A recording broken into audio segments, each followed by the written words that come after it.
सबसे पहले तो मैं पूरे देशवासियों का बहुत बहुत धन्यवाद कहना चाहती हूँ।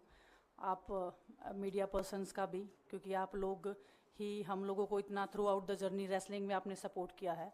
तो मैं उम्मीद करती हूँ कि मैं आपकी उम्मीदों पे खरा उतरूँ बिल्कुल। और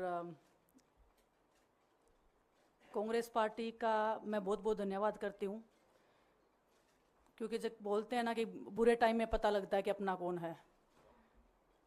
जब हम रोड पे घसीटे जा रहे थे तो छोड़ के बीजेपी को, देश में जितनी भी पार्टियां हैं वो हमारे साथ में थी, हमारे दर्द को समझ पा रही थी, हमारे आंसुओं को समझ पा रही थी। मैं बहुत प्राउड फील कर रही हूँ कि मैं एक ऐसी पार्टी में, एक ऐसी विचारधारा में हूँ जो महिलाओं के साथ हो रहा अन्याय और उनके साथ बुरे बर्ताव के खिलाफ खड़ी है। वो लड़ाई लड़ने के तैयार है, सड़क से लेकर संसद तक। और मैं विश्वास दिलाती हूँ पूरे देशवासियों को कि जो मेहनत, जो लगन से हमने रेसलिंग में काम किया है, हम चाहते हैं कि देश के हर एक नागरिक को जो दर्द, जो तकलीफ हमने झेली है, खासकर महिलाओं के लिए, हर एक उस महिला के साथ में हम खड़े हैं जो अपने आप को लाचार, अपने आप को बेबस समझती है। रेसलिंग में मैंने पूरा कोशिश किया कि मैं जितनी भी महिलाओं को, छोटी बच्चियों को इंस्पायर कर सकती हूँ।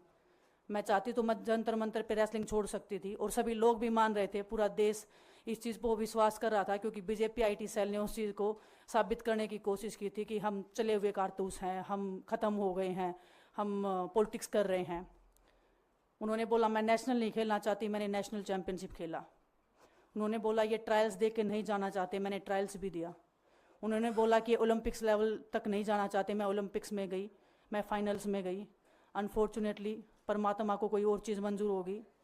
एक चीज़ मुझे पता है कि जब मेहनत आप करते हो तो ज़रूरी नहीं कि आपको उसी दिशा में मिले, कई बार दूसरी चीज़ों में भी आपको वो फल मिल जाता है। और परमात्मा ने मुझे मेरे देश के लोगों की सेवा करने का जो मौका दिया है, वो मैं मानती हूँ कि उससे बड़ा पुण्य का काम कोई नहीं हो सकता है। मेरे लिए बहुत प्राउड की बात है। बहुत एक मैं नई पारी की शुरुआत कर रही हूँ आज से। मैं चाहती हूँ कि जो हमने फेस किया एज ए खिलाड़ी होने के नाते, उन सब खिलाड़ियों को वो चीज़ ना फेस करनी पड़े। हम उनकी लड़ाई में साथ हैं। शायद उनको आज हिम्मत मिले कि जो पार्टियां पावर में रहती हैं शायद वो साथ में नहीं खड़ी हों, लेकिन उनके बहन भाई हैं जो उनके साथ में खड़े हैं। और हमें पता है स्पोर्ट्स में कितना गलत होता आया है, नहीं बोल पाते हैं खिलाड़ी। आप हमसे देख लो, बजरंग के ऊपर डोप का बैन लगा दिया 4 साल का, सिर्फ किसी लिए कि सिर्फ उन्होंने आवाज़ उठाई थी हमारे साथ बैठ के। तो उसका भुगतान हम कर रहे हैं, आज तक कर रहे हैं, लेकिन हम डरेंगे नहीं, पीछे नहीं हटेंगे। जो लड़ाई थी वो जारी है, ख़त्म नहीं हुई है। कोर्ट में हमारा केस चल रहा है, वो लड़ाई भी हम जीतेंगे, ज़िंदगी की जंग भी हम जीतेंगे। खेल में जैसे हमने कभी हार नहीं मानी है, तो हम इस नए प्लेटफॉर्म पे जो आ रहे हैं, देश की सेवा का भाव, और सिर्फ बोलने तक सीमित नहीं रहेगा ये। हम दिल से हमने खेल किया है और दिल से हम ये काम करेंगे, जी जान से मेहनत करेंगे, अपने लोगों के बीच में रहेंगे। जो भी हम अपने लोगों का भला कर सकते हैं, चाहे कितना ही % हमारे हाथ में होगा, वो हम करने की कोशिश करेंगे। और मैं अपनी बहनों को बताना चाहती हूँ कि आपकी बहन आपके साथ में है। किसी भी मुसीबत में, किसी भी पल, किसी भी क्षण आप ऐसे मत समझना कोई भी आपके साथ में नहीं है।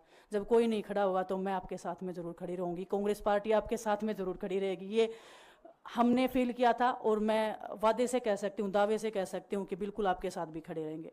बहुत बहुत धन्यवाद।